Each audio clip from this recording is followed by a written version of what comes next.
Hello and welcome to the latest edition of What Does the Draft Say with me, Kathleen Ratorne.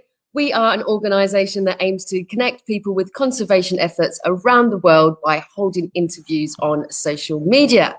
Today is World Environment Day, so what better day then to bring in Jessica Berkel from Stenapa, and she's going to be talking all about the importance of marine parks on our environment. So Jessica, if I could hand over to you, if you could talk to me a little bit about yourself and how you got involved in conservation. Good morning, everyone. I'm Jessica Berkel. I am the Marine Park Manager for the St Eustatius National Parks Foundation on St Eustatius, Dutch Caribbean. I've been in conservation now, my gosh, for about just over 25 years, so I'm an old hand. When I went to Holland to study, something completely different, of course. But while I was there, I was a member of Greenpeace, so I was really into nature and not leaving a footprint on the environment. So when I came back to Statia, I realized there was a national park organization here, so I joined right away. And so you saying that you were part of Greenpeace and was passionate about conservation. Was that something that you grew up with? Yeah, pretty much. Like if I'm walking down a road and somebody's walking next to me, I will see like 15 birds, caterpillars, that sort of thing. I'm always looking out for nature. I'm very, very passionate about it. I even cry when somebody cuts down a tree. That's how insane I am about nature. And then how did you get involved with the organization? Well, when I came back, I was still, a member of Greenpeace till I think the first year, and then my membership ran out. But then I was looking around to see what I could do here, and then I learned about the National Park Foundation. So I went down. I used to be here in the office all the time. So somebody said, "Why don't you join the board?" which was logical, and then I did that. So I was on the board for 8 years as a secretary, and then I transitioned onto the staff. So one of the things that I loved as well when I was doing a bit of research about the organization and yourself is the fact that you kind of worked your way up into the position that you're doing now. Can you talk to us a little bit about this? Yes, when I started, I was at the front desk. I was greeting visitors. I had lots of other tasks because we're a very small organization. We were only 8 staff at the time. So what I did, I also did the radio program and the newsletter. And the then director, my mentor, Miss Nicole Esteban, she kept telling me, no, this isn't for you. You shouldn't be at the front desk. So she was teaching me things about marine environment and marine life all the time. Every time we spoke, she taught me something else. These, environmental terms and all about the marine park. And she just kind of kept grooming me and telling me, you shouldn't be at the front desk. You should be doing something else. And then she said, you should learn to dive. That will help. So the first time, fun story, the first time I went to dive, I panicked on my first dive. I mean, it was a very shallow dive, but I panicked and I came up, and the instructor came up with me and she was giving me this really long speech. I think it was 10 minutes about, yeah, some people, it's not for them. And, it was just like white noise. I wasn't listening. I was just thinking to myself, if you want to work in a marine park, you have to go back down, right? You have to just breathe and relax, and you have to do this. And then when she was finished with her speech, because I really wasn't listening, I was like, can we go back down? She was like all shocked because, she just like ended my career in her own head. So, yeah, so we went back down, and now I'm 10 years, 20 years later, I'm managing the park. So it did not start well. Well, it just shows you were determined. I really like that. Exactly. I just said earlier today is World Environment Day. So I think it's a perfect opportunity then to kind of explain the perks that the ocean that brings to the environment. Can you explain to us a little bit about the National Parks Foundation and the aims and how you guys work alongside them? Well, like I say, It's an amazing story because it was established back in 1988 when there, national parks weren't really a thing. Well, not in the Caribbean anyway. So there was some very forward-thinking Statia folks. Miriam Schmidt, that everybody on the island knows or knew, in particular got a group of people together and they established the National Parks Foundation way back in 1988. So I'm so proud of them still because, I mean, imagine how forward thinking that was all those years ago. And they worked really hard and they got a little piece of land from the government to establish an office. And for a long time, it was just on paper.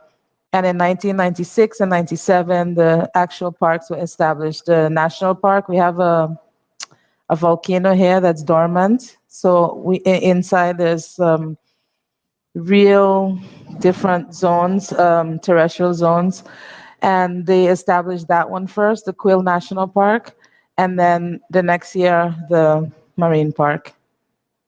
And so what exactly are they protecting? What's the setup there? Well, in the Quill National Park, you have rainforest, you have elfin forest, is beautiful. The higher you go, the different vegetation you see and different wildlife. And in the Marine Park surrounds the whole island from the high tide line to the 30-meter depth contour. So it's shaped strangely because of it goes to 30 meters. And it's easier that way because you have multi-species management instead of targeting species to manage individually. It makes life easier for the management, and it's a good way to protect your marine environment around your island because there's some islands here in the region that the fisheries is collapsed because of bad practices, no rules around the island. So we want to keep ours as reasonable, pristine as it is. And for those watching back home who might not be familiar with the Caribbean, can you talk to us a little bit about Statia and the island itself, and the animals and the wildlife that you have there? Well, unfortunately, we don't have exciting stuff like some of the other bigger islands. What we do have is an endemic snake. It's harmless, the red-bellied racer. It's also endangered, so very few islands in the Caribbean you will find it. So that's a matter of pride for us as well that we have it here, the red-bellied racer. And we have the iguana delicatissima that is also critically endangered. Only a few islands on this entire planet you can find them, and we're lucky enough to have them here. So we have a whole program around that as well. And we have the only place in the Dutch kingdom where you have the Statia morning glory, another endemic species. It's a beautiful running vine with bright pink flowers. It's amazing. And yeah, it's the most rare plant in the Dutch kingdom because it's only found here. So, on Statia, we have quite a bit to be proud of nature-wise. Excellent. And then can you talk to us a little bit about, I know that you guys on your island, we mentioned earlier about the marine parks. Can you talk to us about the importance of this to our ecosystems and the benefits for them? Yes, well, like I said, the marine park surrounds the entire island up to 30 meters depth. But within the marine park, we have two zones that are reserves. So they have extra protection. In the marine park itself, we have general use areas where the fishermen can drop their fish traps and you can anchor. But in those reserves, they are specially protected areas where you're not allowed to anchor and you're not allowed to fish because they're you hear it says reserve. So in there, the fish are protected and other species are protected, and it allows them to grow. And with marine life, the bigger you are, the more you produce. So that's the idea of the reserves. We protect them inside. So when they get big enough, they'll come outside on their own for space. And of course, the bigger they are, the more eggs they produce during spawning. Well, when I'm talking about the fishes.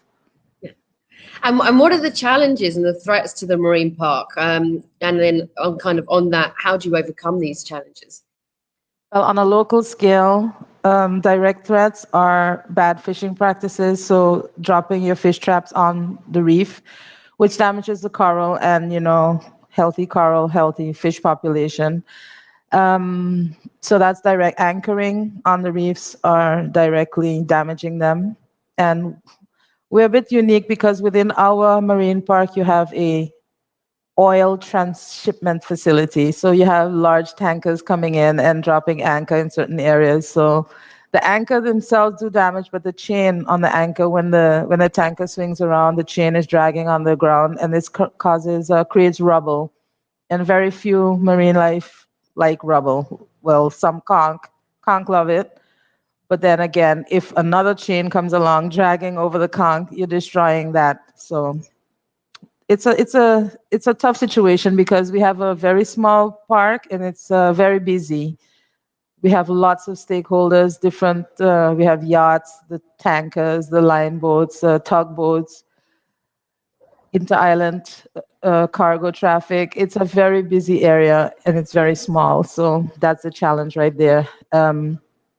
Getting all the stakeholders to respect everybody else's livelihood. It's tough. And with that, kind of following on from there, how do the local communities typically see the marine park? Is it something that they're supportive of, or is it something that they're not happy with because it might affect their livelihoods? Well, the thing is, this is an ongoing effort since the park was created because I think it's human nature not to change. Everybody wants to do what they've been doing year in and year out, but with studies and science, you learn that maybe this practice that you were doing 20 years ago is harmful. So it's all about education for us. The challenge is to keep educating the general public, educating the fishermen, educating all the stakeholders actually to do better practices in their work and daily life, so that we can preserve what we have. And with the education, is that something that you do as well with the schools and that kind of thing to get the younger generation to be passionate? Yes, we have a special person, and she's very special. Axa Mitchell, she's our outreach and education officer, and she has her work cut out for her. She goes to every single school, every single class once a month with a different topic. It's not always marine, of course. Um, and we target special groups as well. Just yesterday, I went to the daycare center for elderly folks to talk to them about sea turtles. So we want everybody to learn how important these things are, you know. So we don't just target the children, general public. We have a good social media presence as well for the whole world to know what we have here. Excellent. Yeah, and I recommend anyone back home who's watching to check out their Facebook pages so you can see the great work that they're doing. You touched on it a bit earlier, but I know one of the things that you're very passionate about within your role is the management of the sea turtle population there. Can you talk to us a little bit about this? What threats are they facing, and why is it important to protect them?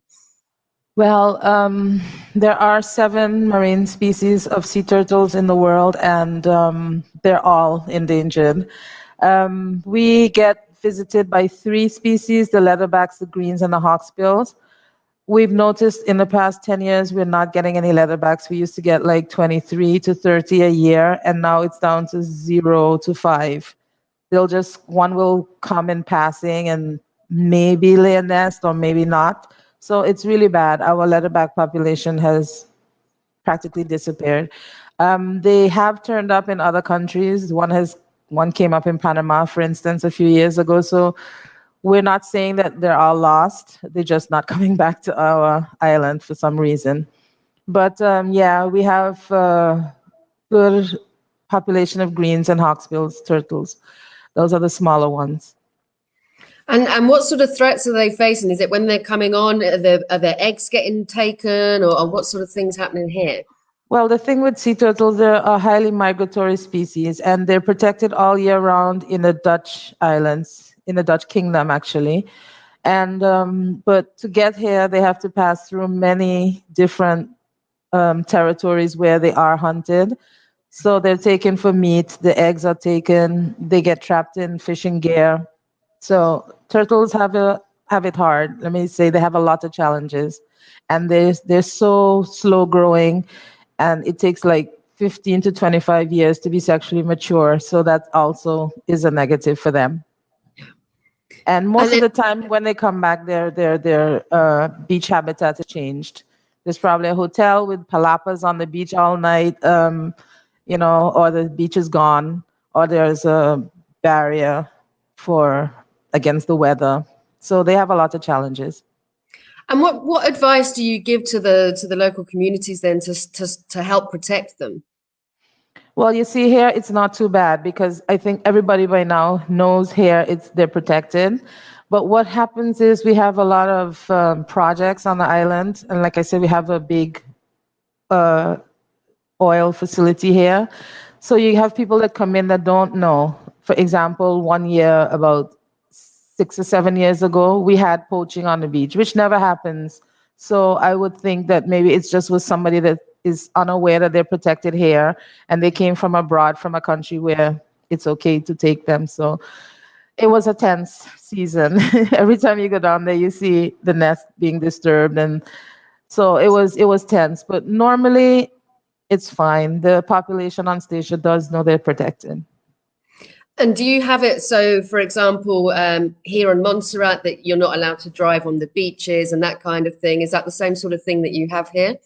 Yes, we have a specially protected beach, but boys will be boys. I always say, every time I go down and I see tracks on the beach, I say, yeah, that was some guy.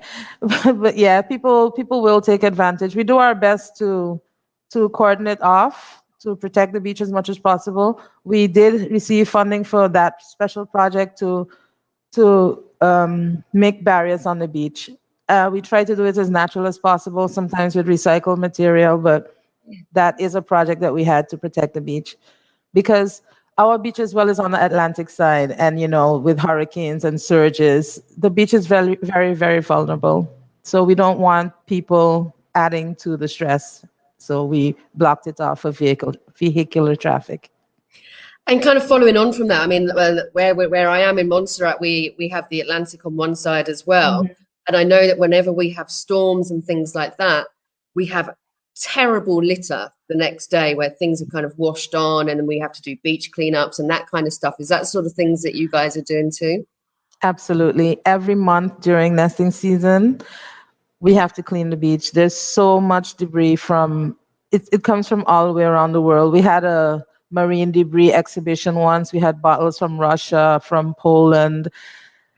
You just see it really comes from all over the world. We had a sign from Nevis on our beach one time. So we really get everything, and we have to clean it a lot. We take I think one year we took 300 kilos off the beach, and that's plastic. So you know how light plastic is. If it comes up to hundreds of kilos, it was a lot of debris. Yeah, So yeah, we have that issue. yeah, for sure. And I know recently, I mean, there's been documentaries like Seaspiracy, for example, that's kind of brought the plight of the oceans to Yep. more awareness and to the general public. Um, are you seeing people are becoming more aware about the importance of protecting our oceans? Are you seeing any changes in attitude here? I think so, yes. I do see a difference. I do. The education program is working. Uh, we do so much different topics. We had sharks, for instance. Sharks is an issue on the island and in the Caribbean, as you know, these last months. And you see positive comments sometimes when a picture of a shark is posted on social media. So you're like, yeah, there's hope. The campaign is working. So yeah, and then you just have to keep on with education. It never ends. Honestly, it's a never ending part of the work. Yeah, I mean, I think it's great the work that you're doing and raising awareness and the stuff that you're doing with the local communities as well. Kind of touching on from that as well, and I know it's something that is affecting everybody's life at the minute, and we can't talk about anything without mentioning it. But how's COVID kind of impacted you guys? Is it something that's had an impact on the work that you're able to do? Yeah, it's impacted us twofold because like I said, Stenapa is only 8 to 10 persons. It's a very small organization for the amount of area that we have to cover and amount of work that we do. So we rely on, oh dear, it's sorry, it's getting windy. We rely on volunteers and interns that come from abroad. We work with different volunteer organizations overseas and they send us. So we had a really good team here and then COVID happened. So, airports and countries were shutting down all over the world. So the team that was here left. They went their separate ways before they were locked out of their own country, which we understood, of course. And then now, traveling is not the easiest thing to do at the moment. You have to have permissions and tests and forms to fill in. And sometimes with the quarantine, it's expensive for them to come now. So um, it impacted our volunteer and intern numbers. And then, of course, with no tourists coming, there's nobody buying the entrance fees to go into the park. So it it affected us financially as well. And if people want to be able to support you guys, what's the best way for them to be able to do that? Is there a way that they can donate, or what kind of work are you requiring? There is a donation possibility on our website, and also you can come and spend your time and help us get the work done. That would be nice. It's frustrating at the moment, but once you're vaccinated, things go easier. You don't have to quarantine. You just have to be careful and social distance and wear your mask. And it's for a shorter time than if you're not vaccinated, and that helps. It doesn't take 2 weeks off of your time when you arrive on the island. You can jump right into the work. So those are things that you can do: monetary donations and donating your time and spreading the word, of course. Of course, yeah.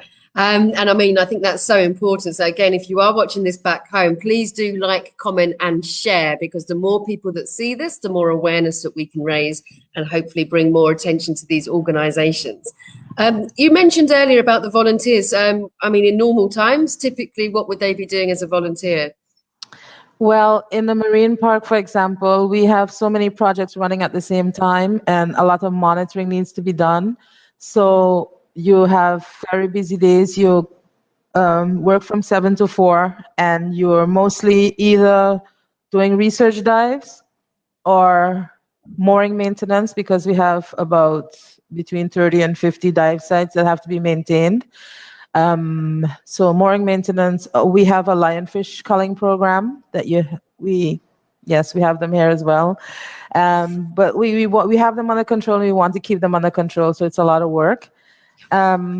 We do different species monitoring, like marine mammals. At the moment, we're doing hydrophone work, so we have to go out and check the hydrophone and maintain that. We have the sea turtle program going on, so you'll have to walk the beach in the morning and in the evening with a partner. So we keep our volunteers and interns very busy.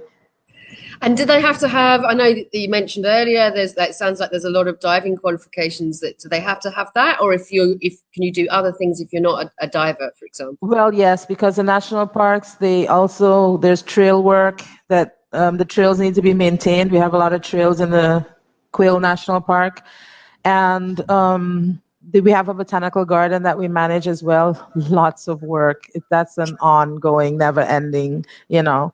And the ranger that works up there can do with some help terrestrially as well. And we have like the iguana project. If you like working with animals, you go out and spot them and tag them, because we're doing a population assessment. Since they're critically endangered, we need to know how many we have and what we're managing. Yeah, sure. Okay, and then you mentioned that you've been into conservation for a long time. It's something that you're obviously very passionate about, and you can clearly see it as you're talking. What advice, if people are watching this back home and they're looking at you as kind of a bit of an inspiration or something like that, what advice would you give to them? Is there anything that you know now that you wish you'd known when you were first starting out? Yeah, if you're getting into conservation anywhere in the world, I think good advice is to create a network, especially because we're on such a small island and we have such a small team. I spent many years trying to create a network of not only colleagues and friends, but experts. So if there's something I don't know, I'm just an email away or a call away from somebody that can help me, and they're happy to do it. It's even though we're tiny, it goes both ways. We have acquired a lot of knowledge here in the almost 30 years that we're existing. So, and people are happy to come and do their research here. We have what do you call it, a science institute based on Statia, where you can come and do your research. And we want to know what we have out there too. So, we're happy to entertain and host researchers from all over the world, and they do come because we get the reports, we get the data, and it helps us to manage our resources better. But yeah, anybody starting out, create a network. It's beneficial, mutually beneficial for you and the network that you create. In I fact, think that, it's you can't do without it, especially if you're on one of the small islands. yeah. And I think that's so important as well, kind of what you're saying there is to not be afraid to reach out to people, Hmm. because most people will take the time to respond. Absolutely. And having that sharing of knowledge, as you say, it goes both ways. People can learn from you, and then you can learn from them as well. And I think in this day and age as well now, where even when we're stuck at home or whatever, Yeah. the internet has allowed us to Yes. be able to kind of talk to people that we maybe not have had access to before. Hmm. Yeah, and like I say, we're on a small island. We're a small organization that's not very often we get funding. So when I do get an opportunity to go away, like to a big conference or something, I really make the most of every minute. If there's a lunch meeting, I can't be tired and go back to my room. I have to, you know, keep working. And by doing that over the years, we have been invited to some pretty awesome projects like the French group of islands. They have funding, so they do a lot of marine mammal surveys. And so by talking and introducing yourself to these groups, you get invited along. So then your rangers who otherwise wouldn't be able to pay for them to take part and stuff like that, they get invited on different trainings and surveys, expeditions like that. So that's the way, I mean, then everybody in the network knows who Statia is, and that's important. Because we're such a Absolutely. small island. I'm so tired of going overseas and they're going like, Where are you from? Yeah.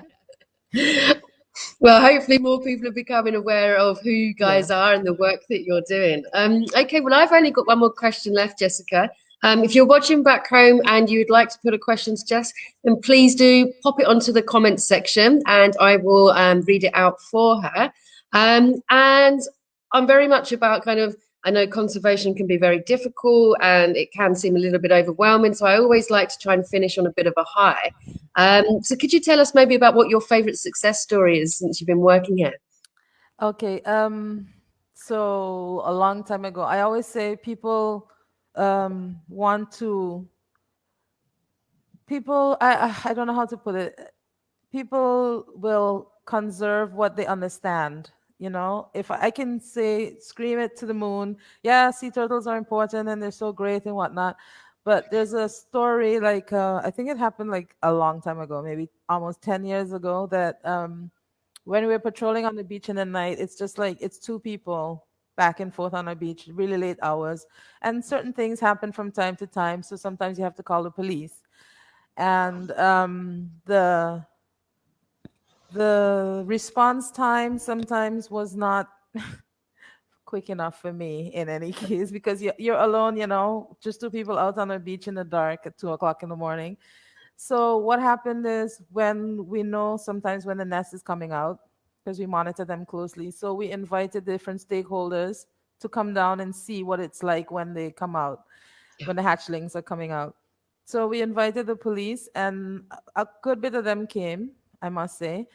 And I mean, since then, they're still talking about it. They were so happy to be there and experience this phenomenon of seeing the hatchlings walk into the sea.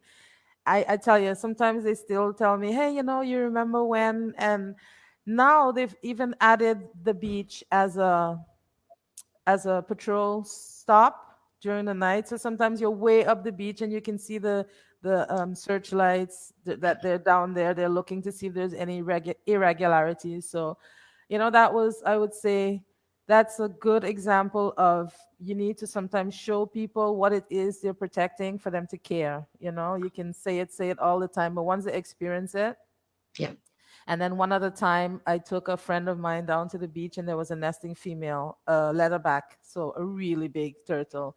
And then the whole time she stood there, it was like almost an hour. She was like, "Wow, wow." That's all she could say. She was so overwhelmed. So I like to see things like that, like somebody else now is a new turtle advocate. I like it when people just get to experience nature like that and are impressed by it, because it's very impressive, nature. For sure. I mean, before I moved to Montserrat, I'd never seen a turtle before, and I had the similar experience with a leatherback. And it was 2 o'clock in the morning when we Yeah, spotted it laying its eggs, and a grown woman nearly in tears watching the turtle. absolutely. It happens. It happens. And I love it. I love when people are just finally see what it is you're talking to them about all the time. That's Yeah. important as well for the up and comers. If you can get people actually in the field to experience nature, it makes your work easier. Yeah, I couldn't agree more. We've got a question coming through from Lawrence Cook, and they're asking, how is the progress going on the Botanical Gardens? Lawrence Cook, that was one of our interns a long time ago. Good, good. We, of course, the issues in the garden is lack of manpower. So, sometimes you make progress and then there's not enough people to do the work, so it gets overgrown again. So it's that for sure is something we need help with. If botanists and landscapers can, if they have the time and the energy and the money to come, that would be great. We always need help in the garden. We're looking for long-term solutions on how we can keep it looking good, because it's a beautiful spot. It's like on the other side of the island, tucked behind the volcano. So it's really quiet. And when you go out there, it's like you're in a different place. Yeah, You really don't think you're in Statia anymore. It's so quiet, and you can see the other islands in the distance. So we really need some help with that, and we're working on solutions. It's just a little difficult with the staffing issues. So we for need sure. volunteers. Well, we've got a comment coming through from Sherry Wright. I'm assuming she must have been a volunteer with you guys, because she's saying it was an awesome experience and everybody should volunteer. Everybody needs to know Sherry. She's from Canada, and she takes her vacations to come and volunteer with the turtle program. That's how much she loves it. She's one of our avid sea turtle program volunteers. We love Sherry here. She even donates stuff sometimes. She loves them so much. So we're always happy to have her. We've got a comment coming through as well from Perla, and she's saying, do the school children help with the gardens and teaching them to plant and that kind of stuff? Yeah. Where the garden is situated, we do take the school trips there from time to time, but it's so far away and the road is kind of very bad. So you really have to take your time to get there. So a school trip over there, it eats up most of the morning. So schools rarely, they don't really like to do it. And nobody likes to drive over there. So that's an issue. We need to work on the road, which we do to the best of our ability. And people do go out there a lot in the weekends, so it can be done. But yeah, we need to think like that, think out of the box, because we need more help out there. Sure. I've got another question coming through from Sherry, actually, and she's asking, how many iguanas have you tagged? Oh my gosh. I help with the iguana program. Like, if there's nobody else in the office and somebody needs a rescue, I'll go out and rescue one. But the data, I haven't been keeping up to date on the data, but I think it's 200, about 250. I think that was the last number I heard, but I don't write it in stone. I could be wrong, but I think it's that. Okay. Awesome. Well, we've had some lovely feedback coming through when we're talking. I think you're putting Statia firmly on the map. We've had people watching from America, Europe, Uganda, Costa Rica. Perfect. Canada. So yeah, thank you everyone from wherever you are watching. We really appreciate your support. Okay, so I'm going to wrap up now. Jessica, is there anything you want to finish with before we say goodbye? Yes. Today is World Environment Day, and I would love if everybody who's listening can do something small for the environment today. Even if it's you go on a walk and you pick up one piece of trash that you see, or refuse a plastic bag in the shop. Do one little thing for the planet Earth today, and that will make me the happiest person. A happy World Environment Day. Excellent. So, as we mentioned earlier, please do, as I say, follow these guys on social media. Check out all the work that they're doing. They're doing some great stuff, and all your support is just going to help them enable to continue the work that they're doing. If you've enjoyed this interview and you haven't done so already, then please head over to What Does the Giraffe Say Media's Facebook page, where you'll see other interviews of other inspiring people around the world doing their work for conservation. And we've got several exciting interviews lined up for the following weeks. But for me, thank you so much for watching. Thank you, Jessica, for coming on, and enjoy the rest of your day. Bye, everyone.